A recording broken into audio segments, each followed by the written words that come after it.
What are you sharing with us this morning, Danny? I'm proud to say that one thing we do well at our house, Zoe, is recycling. The kitchen windowsill is washed with rinsed out jam jars, and the fridge is a treasure trove of reused takeaway tubs filled with bits and bobs of this and that, destined for a curry. It's rare that food goes to waste in our house. On Tuesday, I had lunch at the sort of place that speaks my kind of language. REfUSE Cafe in Durham is challenging food waste.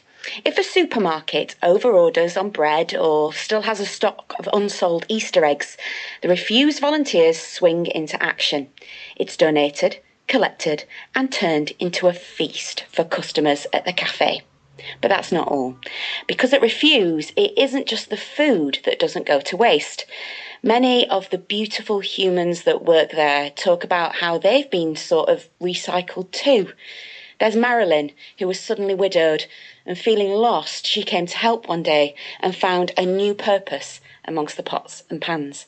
And Bobby, who struggled with addiction, talks of the folk at the cafe like their family and has learnt new skills and found a smile.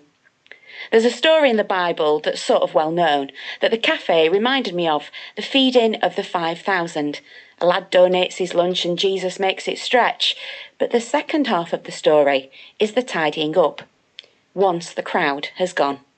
The disciples litter pick the picnic area and collect 12 baskets of leftover food, leaving not a crumb wasted. I believe in a God that doesn't do waste, and I think probably doesn't want me to either.